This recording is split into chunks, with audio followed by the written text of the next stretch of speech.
Здравствуйте, ребята! Сегодня урок математики проведу я, и зовут меня Ирина Николаевна. Тема нашего урока – умножение и деление. Сегодня на уроке научимся выполнять умножение и деление многозначных чисел на трехзначное число.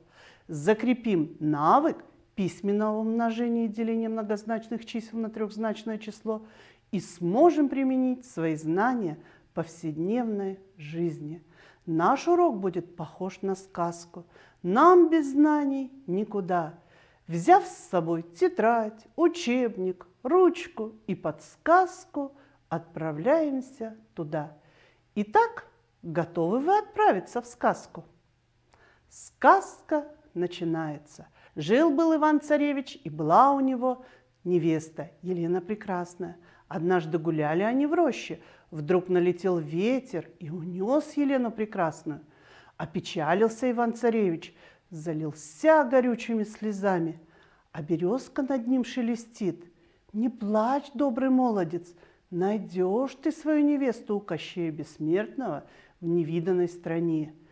Все там подчинено законам математики». Отправился Иван-царевич в далекий путь. Долго ли, коротко шел он? На пути река, а моста нет. Только веревка с одного берега на другой протянута, а на веревке задание. Рассказать, как выполнить умножение на трехзначное число. Если справится с ним молодец, то перейдет через реку. Поможем Ивану-царевичу? Рассмотрим пример. 534 умножить на 326. При умножении на трехзначное число получают 3 неполных произведения. Почему? Вы, наверное, догадались. В состав второго множителя, кроме единиц и десятков, входят еще и сотни. Поэтому первый множитель 534 надо умножить на 6 единиц второго множителя. Получим первое неполное произведение – 3204. Затем первый множитель надо умножить на 2 десятка второго множителя. Получим второе неполное произведение – 1068, которое начинаем записывать под разрядом десятков. И затем первый множитель 534 надо умножить на 3 сотни второго множителя. Получим третье неполное произведение – 1602. Обратите внимание, при умножении на сотни получим сотни. Поэтому третье неполное произведение нужно начинать записывать под разрядом сотен. Остается сложить 3 неполных произведения и получим результат умножения. 174 084. С вашей помощью Иван-царевич благополучно миновал реку, а за ней лес. Видит добрый молодец, на лесной полянке стоит избушка на курьих ножках. Вошел он в избу, а там баба-яга с учебником математики в руках. Увидела царевича и говорит: «Знаю, зачем пришел, но сначала помоги мне разобраться с примерами. Умножать я умею, а вот что с нулями делать, никак не пойму». Ребята, давайте объясним бабе-яге, как найти значение произведения чисел 624 и 403. Умножим первый множитель 624 на число единиц второго множителя, то есть на 3. 4 умножить на 3 равно 12. 2 пишем, а 1 запоминаем. Дважды 3 – 6, и еще 1 будет 7. 6 3 – 18. Мы получили первое неполное произведение – 1872. Теперь перейдем к умножению на десятки. 624 нужно умножить на 0. Но мы знаем, что при умножении любого числа на 0 получается 0. Поэтому можем сразу перейти к умножению числа на сотни. Умножим первый множитель 624 на число сотен второго множителя, то есть на 4. Результат начнем записывать под разрядом сотен. 4 умножить на 4 – 16. 6 пишем под сотнями, 1 запоминаем. 2 умножить на 4 равно 8, и еще 1 будет 9. 6 умножить на 4 – 24. Запишем. Получили следующее неполное произведение – 2496 сотен. Теперь сложим полученные результаты. 2 переписываем. 7 также переписываем. 8 плюс 6 – 14. 4 пишем, 1 запоминаем. 9 плюс 1 – 10, да еще 1 будет 11. 1 пишем, 1 запоминаем. 4 и 1 будет 5. 2 записываем. Значение произведения 251 472. Вот теперь, говорит Баба-Яга, могу дать тебе волшебный клубок. Он укажет тебе дорогу к Кощею. Нет, говорит Иван-Царевич, мне надо скорее, дай мне лучше ступу. Что ж, бери.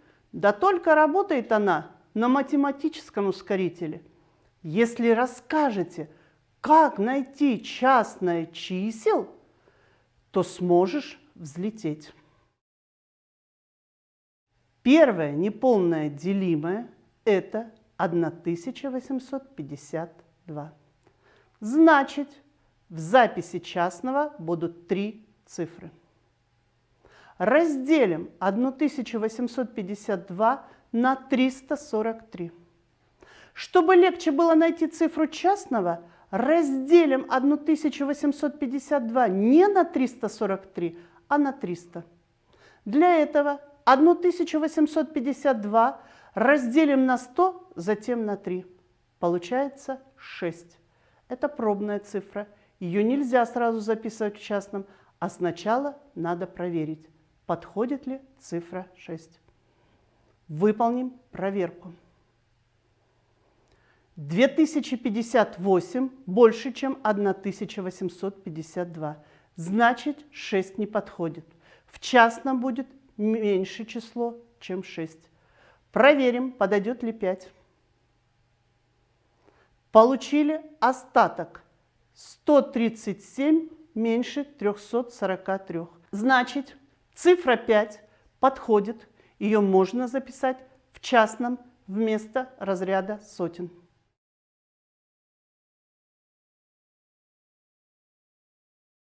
Образуем второе неполное делимое.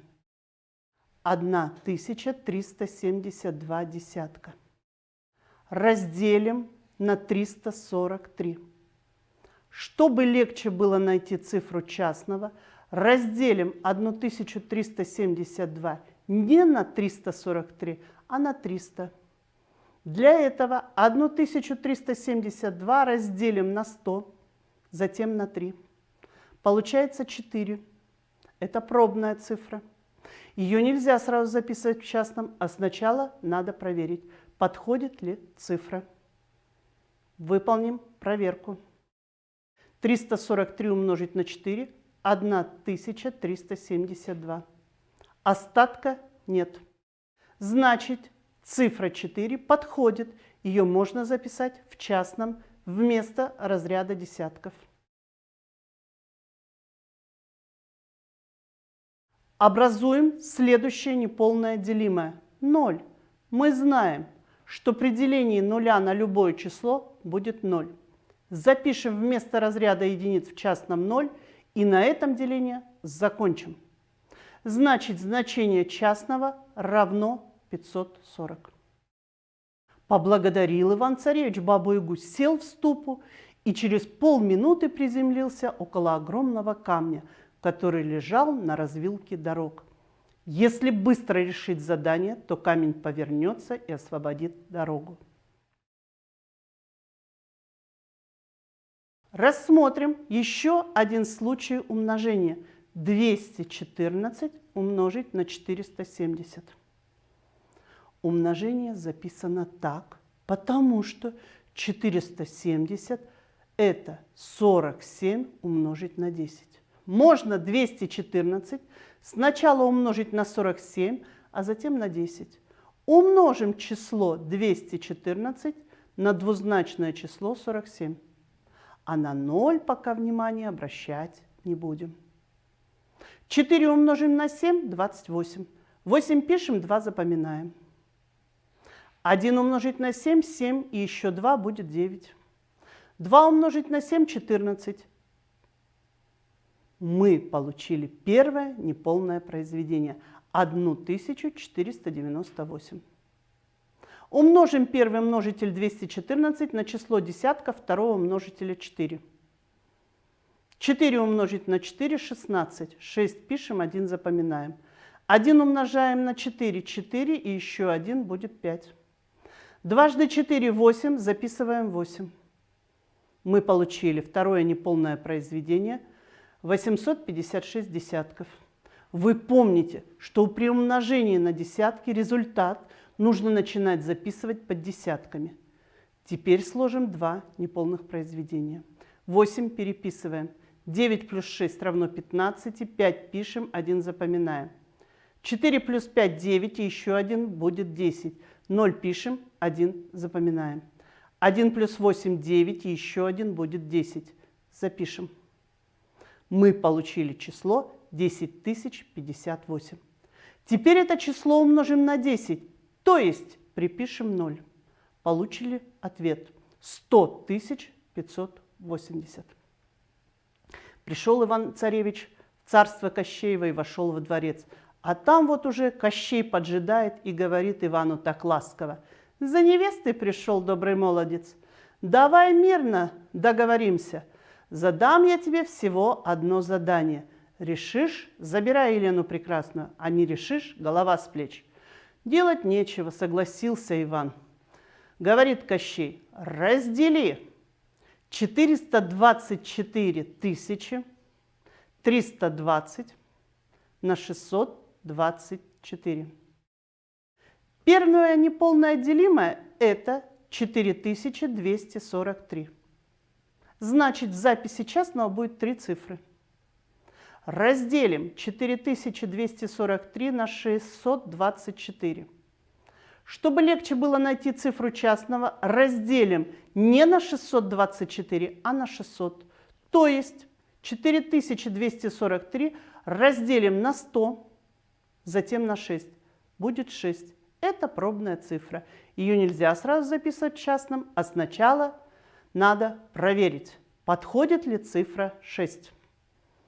Выполним проверку. Получили остаток 499 меньше 624. Значит, цифра 6 подходит. Ее можно записать в частном вместо разряда сотен. Образуем второе неполное делимое. Переносим 2, получаем 4992 десятка. Разделим на 624. Чтобы легче было найти цифру частного, разделим не на 624, а на 600. Для этого разделим на 100, затем на 8. Получаем 8, это пробная цифра. Ее нельзя сразу записывать в частном, а сначала надо проверить, подходит ли цифра 8. Выполним проверку. Остатка нет. Значит, цифра 8 подходит, ее можно записать в частном вместо разряда десятков. Образуем следующее неполное делимое 0. Мы знаем, что при делении нуля на любое число будет 0. Запишем вместо разряда единиц в частном 0, и при этом деление закончим. Итак, значение частного равно 680. Решил Иван пример. В тот же миг открылась шкатулка. Взял Иван иглу и переломил ее. Кощей упал замертво. А в стене открылась потайная дверь, и вышла Елена прекрасная. Стал Иван-царевич рассказывать невесте о том, с какими трудностями ему пришлось встретиться в пути, и чем сегодня мы занимались с вами на уроке. Мы сегодня научились выполнять умножение и деление многозначных чисел на трехзначное число. Закрепили навык письменного умножения и деления многозначных чисел на трехзначное число. И теперь можем применить свои знания в повседневной жизни.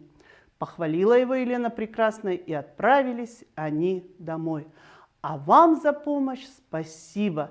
Заканчивается наша сказка хорошо, вы молодцы. Я вам тоже хочу сказать за такое удивительное общение спасибо. Спасибо, что вы дружно помогали друг другу и героям сказки. Но помните, в мире много сказок грустных и смешных. Нам нельзя без дружбы. Пусть герои сказок дарят нам тепло. Пусть добро навеки побеждает зло.